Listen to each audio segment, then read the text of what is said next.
Bismillahirrahmanirrahim. Assalamualaikum warahmatullahi wabarakatuh. Alhamdulillahirabbil alamin.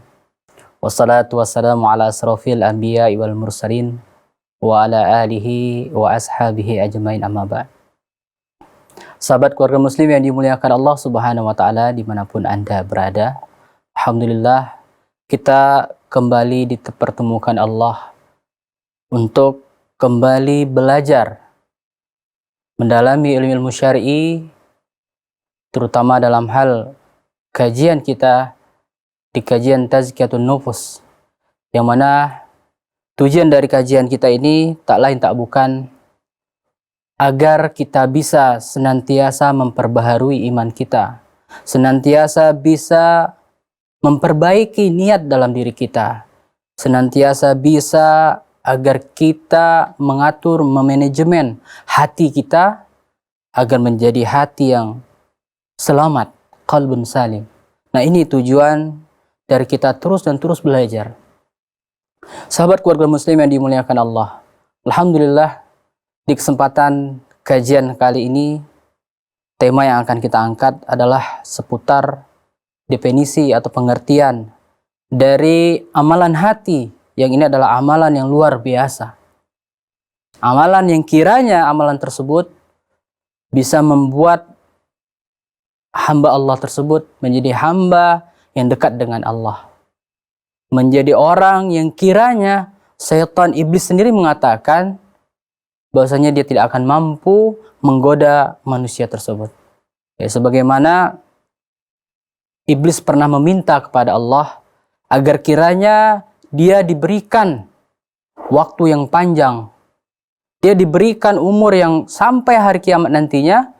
Tujuannya tak lain tak bukan untuk menggoda manusia, mengajak sebanyak-banyaknya ke dalam neraka. Nah, situ dikatakan dia sendiri, ya, pengakuan dari iblis itu mengatakan apa? Kecuali hamba-hambamu yang ikhlas. Kecuali hamba-hambamu yang ikhlas itu tidak akan mampu digoda atau diajak oleh iblis atau syaitan. Kaum muslimin yang dimuliakan Allah. Nah, di kesempatan kali ini dalam kajian Tazkiyatun Nufus yang akan kita bahas adalah tentang mengenal atau mengetahui makna arti dari ikhlas itu sendiri.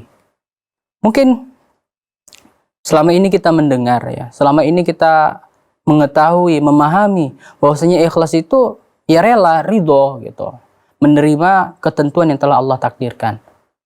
Nah, ternyata ada hal yang harus benar-benar kita pahami tentang makna dari ikhlas itu sendiri. Makna pengertian dari ikhlas yang harus kita pahami sehingga apa? Sehingga kita benar-benar bisa melatih diri kita, melatih hati kita, menatanya agar bisa menjadi hati yang senantiasa ikhlas lillahi ta'ala. Bukan hanya sekedar lisan, ya, bukan hanya ucapan aku sudah ikhlas, tidak, ya. Karena ikhlas itu sekali lagi kita katakan adalah amalan hati. Ya, terkadang hanya kita dan Allah lah yang tahu, ya, bahwasanya kita sudah benar-benar ikhlas atau belum. Nah, maka ini adalah perkara suatu amalan yang luar biasa. Perkara amalan yang besar yang setiap kita berusaha keras untuk bisa menjadi hamba-hamba mukhlisin, hamba yang ikhlas, hamba yang senantiasa memurnikan diri kita untuk beribadah lillahi ta'ala, hanya untuk Allah subhanahu wa ta'ala. Kaum muslimin yang dimuliakan Allah, baik, kita akan masuk kepada pengertian, ya, atau definisi dari ikhlas itu sendiri. Nah, di sini ikhlas menurut bahasa lughatan, ya, dia berasal dari kata khalas yang artinya murni, kosong, tulus. Nah, maksudnya di sini adalah suatu perkara yang dia itu tidak ada campuran di sana. Nah, ini dia pengertian secara bahasa. Nah, ketika kita tahu dalam Al-Qur'an dikatakan di sana ada ceritakan tentang di dalam bakar itu atau dalam sapi itu ada 3 saluran. Ada saluran darah, ada saluran kotoran, dan ada saluran satu lagi adalah susu. Nah, di situ di dalam Al-Qur'an dikatakan bahwasanya di sana ada saluran yang qala, atau saluran yang murni yang itu menghasilkan susu yang tidak bercampur antara darah dan kotoran dari sapi tersebut. Nah, ini dia. Jadi maksud di sana adalah dia benar-benar kosong, murni, tulus, tidak ada campuran sama sekali. Ketika kita katakan air putih. Nah, kalau air putih itu beda dengan air jernih. Ya, air putih ya bisa saja itu sudah dicampuri seperti air susu, itu disebut air putih. Namun ketika air murni, yaitu adalah air yang benar-benar bening, ya, tidak ada campuran. Nah, ini yang dimaksud dengan secara bahasa arti dari ikhlas, khalasa. Ya baik kaum muslimin yang dimuliakan Allah, kita beralih kepada definisi dari ikhlas secara istilahan atau secara syar'inya. Ya. Nah, di sini dapat kita lihat bahwasanya para ulama kita, Masya Allah, mereka banyak mengeluarkan pendapat, mengeluarkan idenya mengenai pengertian atau definisi dari ikhlas itu. Nah, keberagaman ini bisa kita lihat dari kitab-kitab karangan mereka, yang mereka ada yang mengartikan ikhlas itu tujuan, memurnikan tujuan hanya lillahi ta'ala. Ada yang berpendapat seperti itu. Ada pula yang berpendapat bahwasanya ikhlas adalah mengesahkan Allah dalam beribadah kepadanya. Nah, ada pendapat lain yang mengatakan ikhlas adalah pembersihan dari pamrih kepada makhluk. Nah, ini diantara 3 pengertian ya secara umum ya, mewakili pengertian-pengertian dari yang mereka berikan ya. Di antaranya seorang ulama, Ibnu Abdissalam, beliau mengatakan ikhlas ialah seorang mukallab. Mukallab itu artinya orang yang dia diberikan beban seperti kita, beban kewajiban untuk beribadah, menjauhi larangan Allah.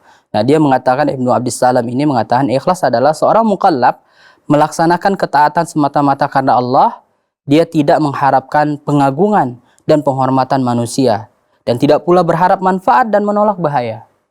Nah, jadi menurut Ibnu Abdissalam ini, ikhlas itu adalah ketika dia beribadah, dia benar-benar lillahi ta'ala, benar-benar untuk Allah. Ya, dia tidak memikirkan ya, tidak menghiraukan baik itu pujian manusia ataupun juga celaan manusia. Jadi dia tidak sama sekali tidak menghiraukan apapun yang datangnya dari manusia ketika dia beribadah.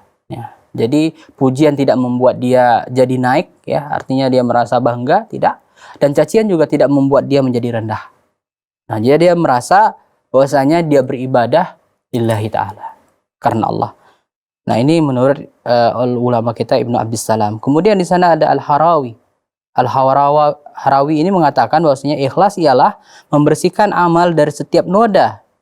Dan yang lain berkata seorang yang ikhlas ialah seorang yang tidak mencari perhatian di hati manusia dalam rangka memperbaiki hatinya di hadapan Allah. Dan dia tidak suka seandainya manusia sampai memperhatikan amalnya meskipun hanya seberat sebiji sawi. Nah, ini menurut Imam Al-Harawi yang mengatakan bahwasanya hampir sama maknanya dengan imam sebelumnya atau ulama sebelumnya, hanya saja dia menitik beratkan kepada membersihkan dari noda hati. Artinya dia betul-betul berusaha, ada usaha di sana ketika datang seperti ria, ya, karena pernah kita sampaikan sebelumnya bahwasanya ria itu dia adalah di antara senjata setan yang setan pasti akan datangi, ya, akan tawarkan kepada manusia, kepada kita hamba Allah ketika kita memulai ibadah kita. Nah, jadi setan itu akan memulai produk pertamanya yang dia tawarkan adalah ria, ya. Dia akan bisikan kepada kita ketika kita memulai sholat misalnya. Kita mulai sholat dan ketika itu ada orang di samping kita atau ada orang yang ada di sekitar kita, maka setan akan bisikan. Setan akan katakan sesungguhnya orang itu sedang melihatmu, maka perbaikilah sholatmu, perindahlah sholatmu. Nah, ini yang ditawarkan oleh setan. Nah, kembali kepada kita, ketika kita abaikan, sama halnya seperti kita misalnya naik kendaraan atau naik baik itu motor atau mobil di persimpangan lampu merah. Nah, ada orang yang lewat yang menawarkan minuman, Pak, ada yang menawarkan tisu dan lain sebagainya. Ketika kita abaikan saja, maka orang itu akan berlalu. Nah, begitu juga dengan setan. Ketika kita ibadah, dia akan menawarkan. Produk yang pertama dia tawarkan adalah itu tadi, ria. Dia buat seolah-olah kita itu merasa diperhatikan oleh orang lain. Kemudian kita dibuatnya senang, bahagia ketika akan mendapatkan pujian dari orang lain. Nah, ketika kita benar-benar lawan perasaan tersebut, disinilah yang dikatakan oleh ulama Al-Harawi ini, bahwasanya itulah bagian dari ikhlas ketika kita berhasil untuk melawan godaan itu. Artinya dia tetap benar-benar memurnikan ibadahnya lillahi ta'ala, bukan karena manusia.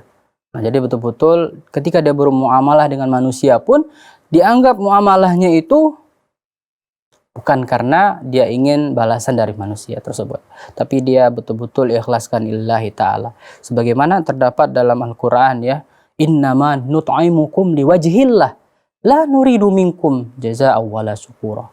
Nah, situ dikatakan bahwasanya sesungguhnya kami memberi makan kepada kalian, memberikan bantuan kepada kalian, memberikan sedekah itu liwajhillah, untuk Allah, artinya untuk mendapatkan ridhonya Allah. La nuridu minkum, kami tidak mengharapkan dari kalian al-jaza, balasan, dan tidak pula syukur, ucapan terima kasih. Artinya dia betul-betul ketika bermuamalah dengan manusia, membantu orang lain, dia tidak harapkan balasan dari orang tersebut.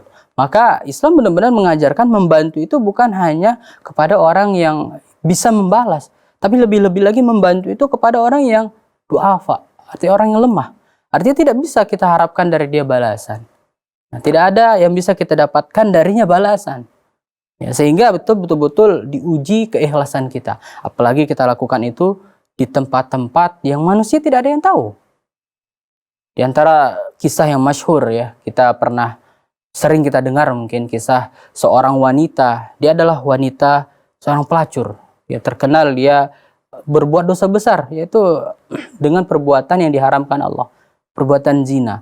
Namun dia bisa masuk surga Allah, mendapatkan ampunan Allah karena perbuatan ikhlasnya. Apa perbuatan ikhlasnya? Di suatu padang pasir, ketika dia minum di suatu sumur, turun dia ke dalam sumur tersebut untuk mengambil minuman, dia minum airnya, kemudian naik dia ke atas, dia lihat ada seekor anjing yang sedang kehausan. Dan dia melihat kehausannya anjing ini, dia merasakan apa yang dirasakan oleh anjing itu. Kemudian dia turun lagi ke bawah, ya dia ambil air, diambil dengan sepatunya karena kiranya tidak ada hal yang bisa membawa dia air itu ke atas. Ya, jadi dia ambil dengan sepatu tersebut, dia gigit sepatu itu, dia naik ke atas, kemudian dia berikan kepada anjing. Karena amalan ini dia masuk surga, diampuni oleh Allah. Kenapa? Dia ikhlas melakukannya. Karena dia tidak bisa mendapatkan balasan dari anjing tersebut. Dan tidak ada manusia, tidak ada orang yang melihatnya. Sehingga di situ dia betul-betul murni apa yang dilakukannya lillahi ta'ala.